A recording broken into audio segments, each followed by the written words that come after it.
억울한 자여 이리 오라 라는 말씀입니다. 그래서 오늘의 주제는 억울함입니다.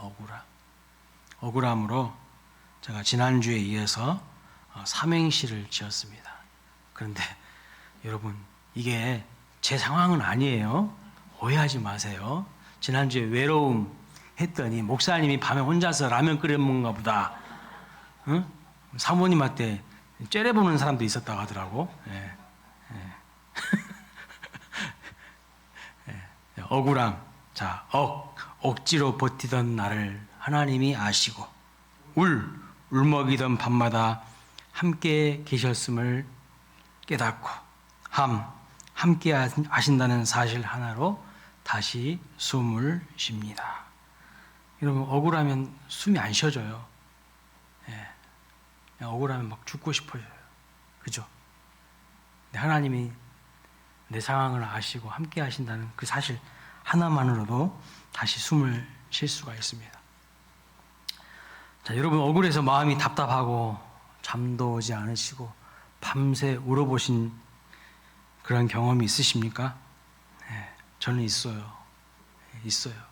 인생을 살아오면서 잠이 안 와서 밤새 울어본 적도 있습니다. 우리가 세상을 살아가면서 참 억울한 일 많이 당합니다. 오해도 받습니다. 아마 지난주에도 여러분들 가운데 억울하고 답답한 일이 있어서 참 힘드셨는데 이 자리에 그냥 꼭 참고 오신 분들이 있을 수도 있습니다. 우리는 겉으로는 평안한 얼굴을 가지고 있지만 마음 한켠에는 아직도 풀리지 않는 억울함이 돌처럼 딱딱하게 굳어 있는 분들이 있을 수 있어요. 그래서 억울함은 뭔가, 억울함은 단순한 감정이 아니고요, 분노가 아니고, 억울함은 나는 옳은 일을 했는데 왜 내가 손해를 봐야 하는가, 이런 공정함에 대한 어떤 절규예요. 절규. 직장에서 억울하게 모함을 받으신 분이 계십니까? 가족 안에서 오해를 받고 상처를 받으신 분이 계십니까? 오랫동안 성실하게 살았는데도 아무도 나를 알아주지 않는, 그래서 허탈한 분이 계십니까? 혹은 불의한 세상의 구조 앞에 사람들의 행포 때문에 초라해지고 작아지는 내 자신을 바라보면서 낙심한 분이 계십니까? 심지어 의인이 고통을 당하고 악인이 형통하는 것을 보면서 억울한 마음이 있으십니까? 그렇죠. 우리가 세상을 살아가다 보면요, 의인이 형통해야 되는데 악인이 형통해요. 의인이 고난을 받아요. 그럴 때가 있어요. 그러면서 막 억울해요. 분노가 막 올라와요. 그동안 내가 하나님께 정말 순종하면서 열심히 살아왔는데 사람들이 나를 모함하고 힘들게 할 때 얼마나 힘듭니까? 얼마나 힘들어요. 예. 내가 일은 다 했는데 직장에서 내 직장 상사가 자기가 일한 것처럼 딱 그걸 가로채가지고 자기가 영광 받아버려. 예? 그런 경우도 많잖아요. 일은 내가 다 했어. 그런데 내가 프로젝트 다 계획 세웠어. 근데 그거 상사가 딱 가로채가지고 마치 자기가 한 것처럼 자기가 영광 다 받아. 얼마나 억울합니까? 내가 열심히 살았는데, 열심히 뭔가를 했는데요, 정당한 대우를 못 받을 때 얼마나 억울합니까? 자, 시편 이 94편은요 그냥 책상에 앉아서 쓴 시가 아니라 이렇게 억울한 눈물의 한 복판에서, 현실 가운데서 이 노래를 시인이 부르고 있는 것을 볼 수가 있어요. 그래서 하나님이 우리에게 말씀하십니다. 뭐라고요? 억울한 자여 이리 오라. 억울한 자여 이리 오라. 많은 사람들이 억울할 때 어떻게 합니까? 세상을 원망하죠. 현실을 탓하죠. 더 나아가서는 하나님을 불신하거나 의심하기까지 합니다. 자, 그런데 오늘 시인은 이 시편 94편에서 이 억울한 현실과 세상 앞에서 어떻게 반응했는지를 한번 살펴보겠습니다. 먼저요, 이 시인은 억울함 가운데서 하나님께 외치고 있어요. 외치는 소리로 시작합니다. 1절 말씀 보세요. 여호와여 복수하시는 하나님이여, 복수하시는 하나님이여, 빛을 비추소서. 시인이 지금 매우 억울함 가운데 하나님은 복수하시는 하나님이라고 자신의 억울함을 하소연하는 것을 볼 수가 있어요. 그래서 이런 감정 섞인 말을 하는 것을 그동안 우리 교회에서 잘못 가르쳤어요. 이런 부정적인 이야기를 하나님 앞에 하는 거 아니라고. 아닙니다. 이게 믿음이에요. 이게 믿음이라는 거예요. 사람들에게 이런 부정적인 이야기를 하거나 들으면 누구나 힘들어합니다. 그리고 싫어합니다. 그래서 이런 부정적인 감정들을 하나님 앞에 한다는 것은 좋지 못하고 무리하다고 생각할 수 있어요. 그러나 그렇지 않습니다. 하나님은 이 절규를요, 이 사람의 이 아픔을 거룩한 성경 안에다가 딱 담아두셨어요.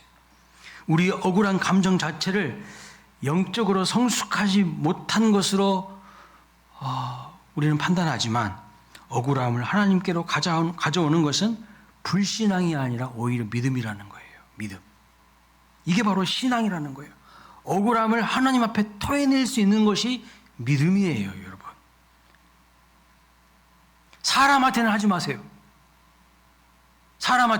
사람한테 부정적인 감정 던지지 마세요. 누구도 소화 못해요. 근데 하나님께 내 억울한 감정을요, 토해내셔야 돼요. 그래야 내 마음에 평안이 임합니다. 자, 시인은 악인들이 어떻게 행동하는지를 낱낱이 지금 고발하고 있는 것을 볼 수 있어요. 3절부터 7절까지.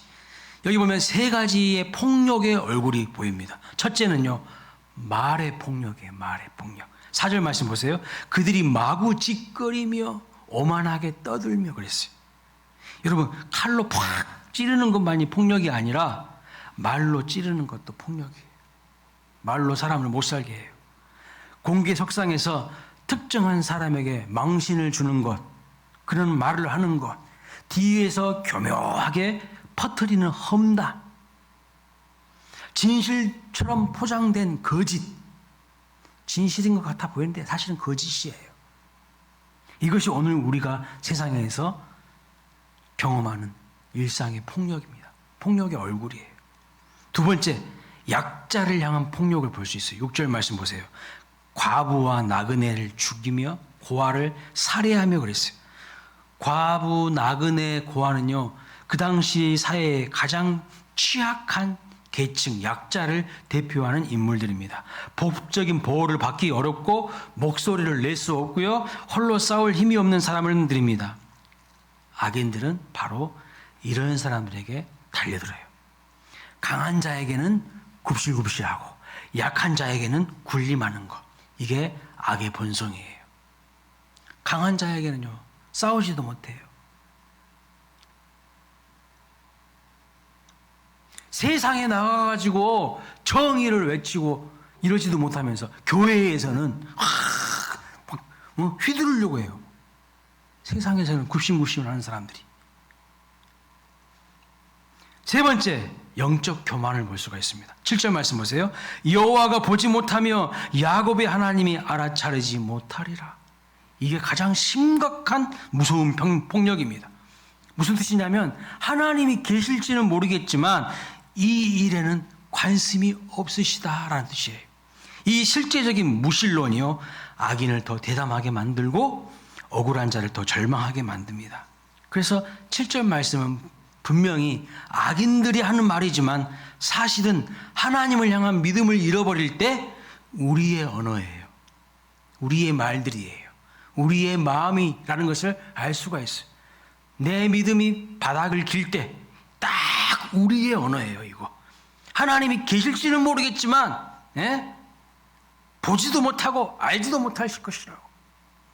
바로 이렇게 우리가 억울함을 당할 때 우리는 두 가지 유혹 중에 하나를 선택합니다. 하나는요, 이제 나와야 돼요. 아까 그게.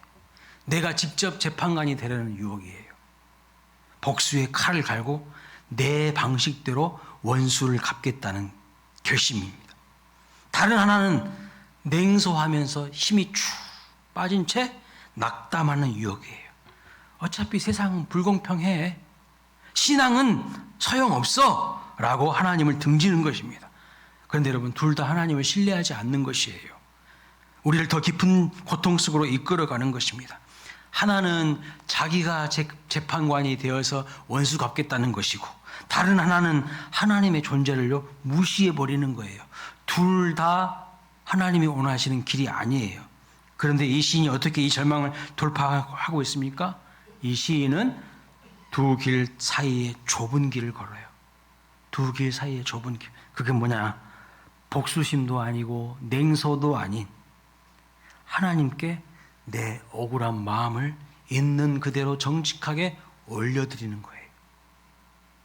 이게 믿음이라는 거예요. 이게 신앙이라는 거예요. 자, 7절까지 시인은 하나님께 억울한 자기의 마음을 울부짖으며 악인들을 고발하고 있습니다.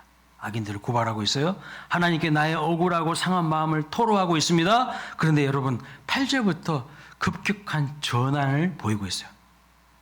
급격한 전환을 합니다. 자, 8절 말씀 보면, 백성 중에 어리석은 자들아 너희는 생각하라. 무지한 자들아 너희가 언제나 지혜로울까. 더 이상 억울함을 토로하거나 악인을 고발하지 않습니다. 고통과 탄원의 언어를 그치고 하나님을 향하는 확신을 선언하고 있는 것을 볼 수 있어요. 그리고 어리석은 자들을 향하여 도전적인 질문을 던지는 겁니다. 여러분, 마틴 로이드 존스 목사님은요, 설교와 기도에 대해서 이렇게 말했습니다. 기도는 자신에게 말하지 않고 하나님께 말하는 것이고, 설교는 자신에게 진리를 선포하는 것이다. 근데 오늘 시인을 보면 이 두 가지를 동시에 같이 하고 있어요. 하나님께 자기의 억울한 심정을 토로하면서 기도도 하면서 악인들을 향하여 외치고 있어요. 악인들을 향하여 외칩니다. 그리고 낙심한 억울한 자기 자신을 향하여서도 외치고 있어요. 그래서 시편을 읽어보면 이 시편을 기록한 시인들이 공통적으로 반복하고 있는 게 뭐냐면 자기 자신에게 계속 설교한다는 거예요. 자기 자신에게. 내 영혼아 어찌하여 낙심하느냐. 낙심하는 자신을 향하여 진리를 선포하는 것, 이것이 바로 신앙의 싸움이에요. 지금 시인이 억울한 자기 자신에게, 그리고 하나님을 두려워하지 않는 악인들에게 하는 것이 무엇입니까? 진리를 선포하는 거예요. 진리를 선포하는 것. 하나님이 누구신지를 이야기하는 거예요. 하나님이 누구신지를. 시인이 어떤 질문을 자기 자신과 악인들에게 던지고 있습니까? 무엇을 선포하고 있어요? 9절 10절 말씀 보세요. 귀를 지으신 이가 듣지 않으시랴. 눈을 만드신 이가 보지 아니하시랴. 하나님이 누구신지를 선포하고 있어요. C.S. 루이스는요, 순전한 기독교에서 이런 유사한 논리를 이야기합니다. 우리가 불공평함에 분노한다는 사실 자체가 공평함이 존재한다는 것을, 그리고 그 공평함을 아는 어떤 근원이 있다는 것을 전제한다고 이야기하고 있어요. 마찬가지입니다. 길을 만드시고 설계하신 분이 계세요. 여러분, 이 기가 얼마나 복잡하게 조직이 만들어졌는지 몰라요. 눈을 만드시고 설계하신 분이 있어요. 여러분, 눈이 얼마나 복잡한 줄 아십니까? 그걸 다 만드시고 설계하시고 창조하신 분이 있습니다. 그런데 그분이 못 듣고 못 보겠는가? 그럴 수가 없다는 겁니다. 이것은 하나님에 대한 분명한 확신을 가지고 외치고 있는 거예요. 그리고 11절 더 분명하게 말씀합니다. 여호와께서는 사람의 생각이 허무함을 아시느니라. 자, 이 말씀은요, 두 날을 가진 칼이에요. 두 날을 가진 칼. 한 날은 누구를 향할까요? 악인을 향하는 거예요. 악인을.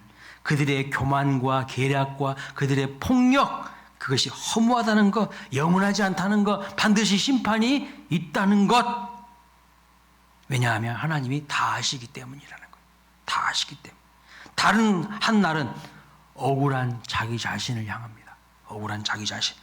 억울한 자의 숨겨진 아픔, 밤새 잠들지 못하는 그 억울함, 말로 다 표현할 수 없는 그 깊은 상처, 그것을 하나님이 낱낱이 다 아신다는 거예요. 다 아신다는 것. 하나님은 나의 눈물을 보고 계십니다. 하나님은 나의 억울함을 다 다 알고 계십니다. 여러분의 상황을 정확히 누구보다도 아시는 분이십니다. 그런데 기도의 놀라운 역설이 여기 있어요. 기도에. 지금 시인은 하나님께 억울한 마음을 토로하면서 기도하면서도 자기 자신과 악인에게 선포를 하고 있어요. 기도하고 있다는 거예요. 억울함 때문에 하나님께 나왔어요. 그래서 뭐라고 그 첫 마디를 외쳤습니까? 하나님은 복수하시는 하나님이라고, 복수를 구하러 기도하고 있는 거예요. 하나님, 복수해 주세요. 내 너무 억울해서 못 살겠어요, 하나님. 이게 신앙이라고 했어요. 막 마음속에 억울함이 있는데도 막 그걸 착한 척 하는 것이 신앙이 아니에요. 그게 위선이에요. 그런데 기도하다 보니까요, 놀라운 일이 생겼어요. 뭐냐? 어느새 내가 하나님을 묵상하고 있는 거예요. 어떻게 해요? 귀를 지으신 이가 듣지 아니하시랴. 억울함이 기도의 문을 열었어요. 기도가 하나님과 더 깊은 친밀함으로 그 시인을 인도했습니다. 그의 고통이 하나님께로 가는 길이 된다는 거예요. 여러분, 제가 많은 분들을 만나보면서 어떻게 신앙생활 하기 시작하셨어요? 물어보면 대부분 자기 삶에 고통이 있더라고요. 열의 9은 다 고통이 있어. 그것을 통해서 하나님께로 더 가까이 가더라고요. 억울함이 그 자리가 하나님을 만나는 자리가 되는 거예요.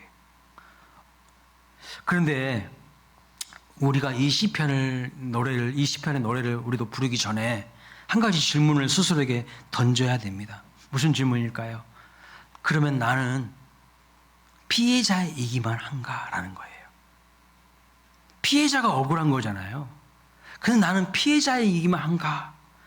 C.S. 루이스가 스크루테이프 편지에서 마귀의 전략을 이렇게 묘사합니다. 마귀는 인간이 자신의 나쁜 감정, 이기심, 분노를 정당한 반응으로 느끼도록 만드는데 천재적이라고 말합니다. 누군가가 나에게 상처를 주면요, 마귀는 내 내면에서 막 속삭이는 거예요. 뭐라고요? 당연히 화가 나야지. 당연히 뻔때를 보여주고 복수해야지. 저 사람이 이렇게 만든 거잖아. 이것을 가리켜서요, 도덕적 자기의라고 합니다. 도덕적인 자기의. 나의 억울함이 나를 도덕적으로 우월한 위치에다 탁 올려놓는 거예요. 착각이죠. 그 착각 안에서 우리는 자신이 어떻게 다른 사람에게 상처를 주는지는 보지 못해요. 우리가 정직하게 직면해야 될 진실이 있습니다. 그 진실이 무엇인가? 많은 사람이요, 실제는 가해자인데 피해자인 척하고 있어요. 자기가 가해자예요, 사실은. 그런데 피해자라고 느끼고 있다는 겁니다. 혹은 피해자이면서 동시에 가해자이기도 합니다. 나에게 상처를 그 사람에게 나도 상처를 줬어요. 이게 정직한 거 아닙니까? 그 사람이 나를 억울하게 만드는 그 방식으로 나도 다른 사람을요, 억울하게 만들 때가 많아요. 악한 세상 탓만 하는 것이 위험한 이유가 여기 있다는 거예요. 세상이 악한 것 맞습니다. 그러나 그 악한 세상의 일부가 나 자신이라는 것을 보지 못할 때 우리는요, 문제를 해결하는 사람이 아니라 문제의 일부가 돼버려요. 내가 문제의 일부가 된다고요. 마틴 로이드 존스 목사님 설교할 때마다 이렇게 자신에게 물었다고 합니다. 이 말씀이 먼저 나에게 적용되는가? 여러분, 제가 여러분들 설교하지만요, 저는 일주일 내내 씨름하면서 이 말씀 붙들고 먼저 저에게 하시는 하나님의 말씀으로 받아요. 시편 94편은요, 억울한 자의 노래이기 전에 먼저 자기 자신을 정직하게 보도록 하는 초대예요. 네 모습을 정직하게 성찰하라는 거예요. 여러분, 복음이 뭔지 아십니까? 복음은 단순히 착하게만 살면 하나님이 보상하신다는 이야기가 아니에요. 복음은 가장 의로우신 분이 가장 불의한 일을 당하심으로 우리를 구원하셨다는 이야기예요. 그래서 복음은 뭔가 쉽게 설명하면요, 억울한 이야기예요. 억울한 이야기. 예수님은요, 역사상 가장 억울하신 분이었어요. 완벽한 의인이십니다. 완전히 의로우셨습니다. 아무런 죄가 없어요. 그런데 가장 불의한 재판을 받으셨어요. 빌라도는요, 죄를 못 찾았어요, 예수님에게서. 그럼에도 불구하고 십자가형을 선고했습니다. 대제사장들은요, 성경을 다 알고 있으면서도 거짓 증언을 했어요. 환호하던 군중들을, 호산나 다윗의 자손이여, 막 종려가 나무 가지를 흔들면서 환호하던 그들 돌변해서요, 예수님 십자가에 못 박으라고 외치던 자들로 바뀝니다. 그분은 침뱉음을 당하시고 채찍을 받으시고 가시 면류관을 쓰시고 십자가에 달리셨습니다. 그리고 외치셨죠. 뭐라고요? 엘리 엘리 라마 사박다니, 나의 하나님 어찌하여 나를 버리시나이까. 이것이 인류 역사상 가장 깊은 억울함의 절규예요. 아무런 죄 없으신 분이 십자가 다시신 거예요. 그런데 그분은요, 이 억울함을 당하시면서 뭘 하셨을까요? 이를 뜩뜩 갈았나요? 저것들, 이런 작것들, 이를 툭툭 긁으면서 내가 나중에 두고 봐. 그랬습니까? 아니요. 원수를 저주하지 않으셨습니다. 뭐라고 말하는가? 아버지, 저들을 사하여 주옵소서. 아버지, 저들을 사하여 주옵소서. 이렇게 기도하셨어요. C.S. 루이스는 고통의 문제에서 이 역설을 이렇게 표현합니다. 하나님이 고통을 제거하는 방식은 고통을 피하게 하는 것이 아니라 고통을 통과하게 하는 것이었습니다. 고통을 통과하게 하는 것. 십자가는요, 억울함의 폐지가 아니에요. 억울함을 이루말로 다 표현할 수 없는 억울함의 극치가 바로 십자가입니다. 가장 억울한 죽음이 인류 최대의 구원이 되었죠. 그러나 십자가의 복음은요, 여기서 한 걸음 더 나아갑니다. 그냥 그걸로 끝나지 않아요. 예수님은 단순히 우리에게 억울함을 참아, 인내해, 버텨, 그렇게 말하지 않으시고요. 예수님은 더 한 단계 더 나아가시더라고요. 뭐라고 말하냐? 나를 따라오려거든 자기를 부인하고 자기 십자가를 져. 와, 더 어려운 이야기를 해버렸죠. 너도 십자가를 지라고 그렇게 말하는 거예요. 그것이 무슨 의미일까요? 그게 무슨 의미일까요? 예수님은 우리를요, 피해자로 부르신 게 아니라 희생자로 부르셨다는 거예요. 희생자. 피해자와 희생자는요, 어떻게 보면 아주 똑같아 보입니다. 근데 달라요. 근본적으로 다릅니다. 피해자의 정체성은 타인의 행동에 의해서 결정돼요. 피해자는 수동적입니다. 피해자는 억울하고 억울함이 자신의 존재의 이유가 돼요.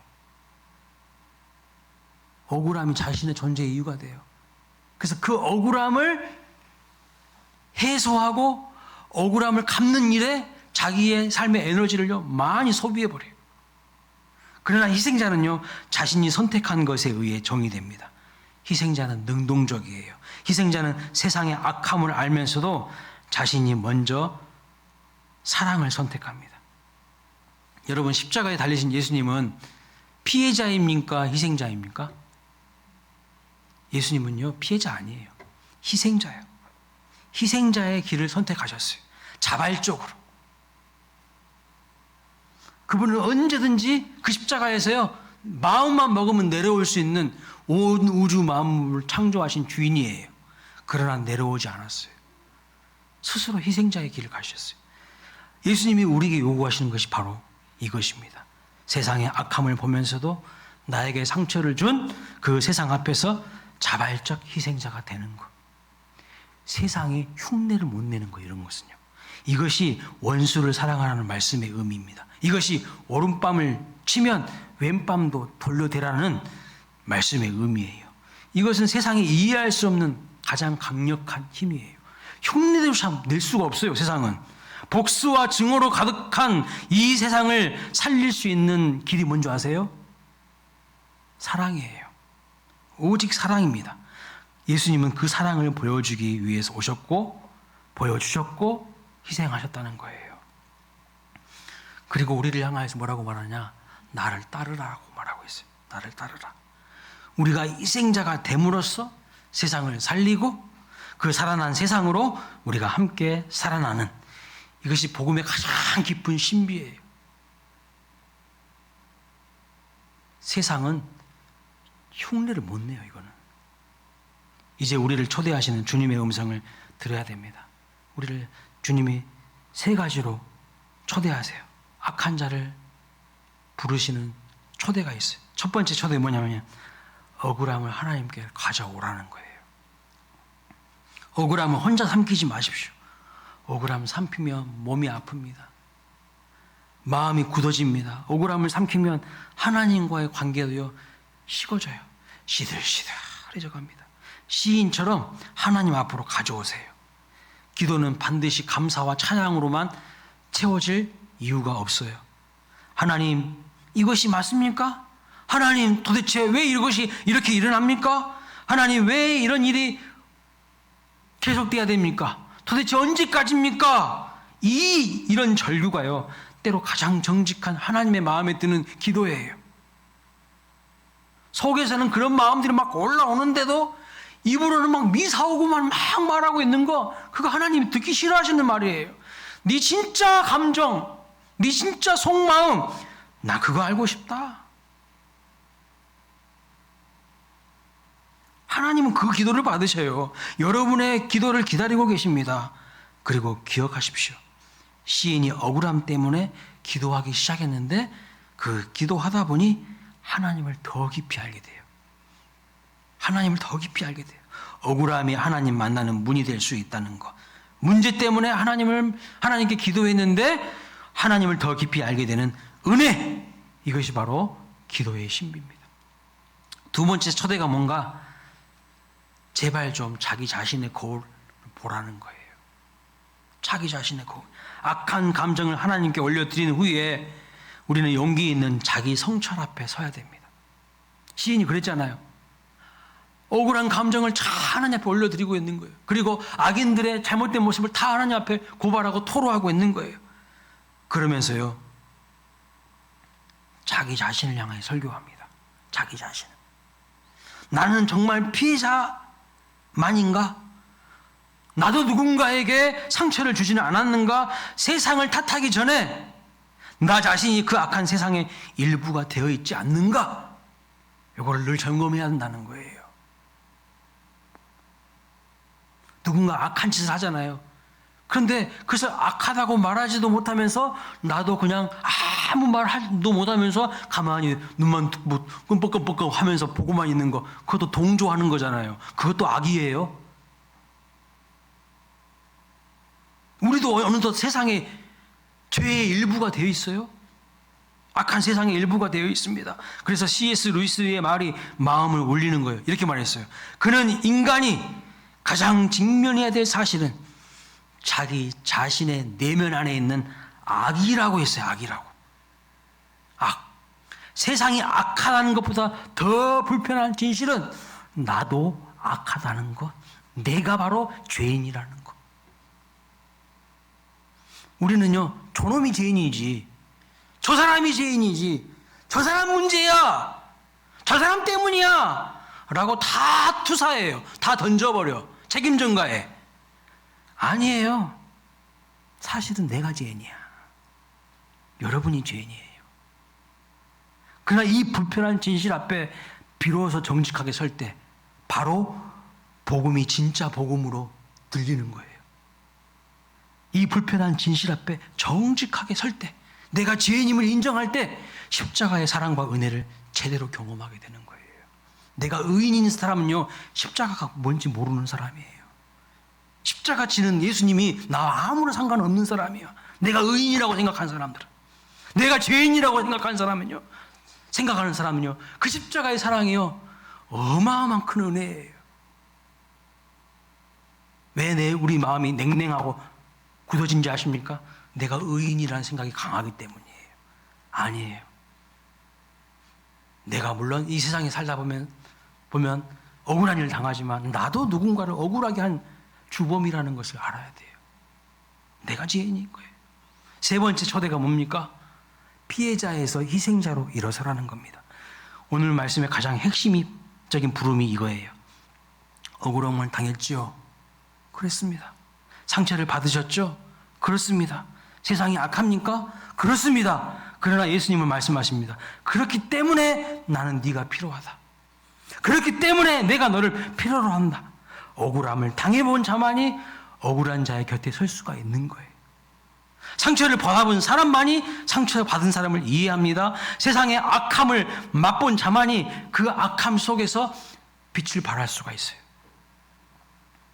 그래서 우리의 억울함은 낭비가 아닙니다. 우리의 상처는 절대 상처로 끝나지 않습니다. 하나님의 손 안에서 그것은 반드시 변하게 되어 있어요. 무엇으로요? 하나님의 손 안에서 피해자의 상처가 희생자의 훈장이 되려. 희생자의 훈장이 된다고요. 상처 입은 치유자가 되는 거예요. 운디드 힐러가 되는 거예요.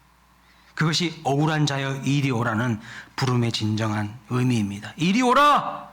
피해자의 자리에서 희생자의 자리로, 억울함을 혼자 삼키는 자리에서 하나님 앞에 그 모든 것을 올려드리는 자리로, 세상을 탓하는 자리에서 세상을 살리는 자리로 주님이 오라고 하시는 그 주님의 초대를 받아들이시기를 주님의 이름으로 축복합니다. 사랑하는 여러분, 억울한 일 많으시죠? 그 억울한 일로 인해서 피해자가 아니라 희생자가 될 때에, 그 십자가를 질 때에 하나님은 여러분의 그 억울함을, 그 고통과 죽음을 부활로 뒤집게 하실 것입니다. 가장 깊은 패배가 가장 위대한 승리가 되는 그 영광을 경험하게 되는 것입니다. 말씀 마칩니다. 오늘 하나님 우리에게 말씀하십니다. 뭐라고요? 억울한 자여 이리 오라. 나는 귀를 지은 하나님이기에 다 듣고 있다. 나는 눈을 창조한 설계한 하나님이기에 다 보고 있다. 나는 사람의 생각에 허무함을 아는 하나님이기에 너의 억울함도 이미 다 알고 있다. 그리고 나는 가장 억울한 죽음을 부활로 바꾼 하나님이다. 가장 억울한 죽음, 그 십자가를 영광으로 바꾼 하나님이다. 네 억울함도 내 손 안에서 반드시 새로운 이야기가 될 수 있다. 이렇게 주님 말씀하고 있는 거예요. 사랑하는 여러분, 악한 세상 탓만 하지 마십시오. 그 세상을 살리는 한 사람이 되세요. 그 세상을 살리는 한 사람. 한 알의 밀알이 땅에 떨어져 죽으면 많은 열매를 맺는다고 했어요. 한 알의 희생이 있으면요, 풍성한 열매가 있는 거예요. 근데 우리는요, 희생은 안 하려고 해. 그리고 나는 피해자야, 피해자 컴플렉스만 하고 있어. 피해자의 자리에 눌러 있지 말고 희생자의 자리로 일어서시기 바랍니다. 하나님을 위해서 헌신하는 것이 피해를 본 겁니까? 아니잖아요. 그것이 십자가를 따르는 삶입니다. 그것이 억울한 자에게 주시는 하나님의 가장 깊은 부르심입니다. 십자가 뒤에 영광을 바라볼 수 있는 우리 모두가 되시기를 주님의 이름으로 축원합니다. 주님의 초대, 억울한 자여 이리 오라. 여러분의 그 억울함을 하나님이요 아름답게 빚으셔서, 여러분의 그 상처를 하나님이 아름답게 빚으셔서 마침내 뭐가 되게 하시는지 아세요? 별이 되게 하시는 거예요. 반짝반짝 빛나게 하는 별. 여러분, 간증하신 분들 이야기 들어보세요. 억울함이 있습니다. 상처가 있습니다. 아픔이 있습니다. 고난이 있습니다. 고통이 있습니다. 근데 하나님이 그 고난을요 별로 바꾸시더라고. 하나님의 손에 올려드리니까, 억울한 그 마음 가지고 하나님 붙드니까요, 그것을 하나님이요 별로 만드시더라고. 상처가 별이 되게, 훈장이 되게 만드시더라고. 면류관 되게 만드시는 겁니다. 억울하다고 피해자의 자리에서 언제까지 계속 눌러만 있지 마시고, 예수님처럼 희생자로, 하나의 밀알로 썩어져서 많은 열매를 맺는 우리 모두가 되시기를 주님의 이름으로 축복합니다. 아멘.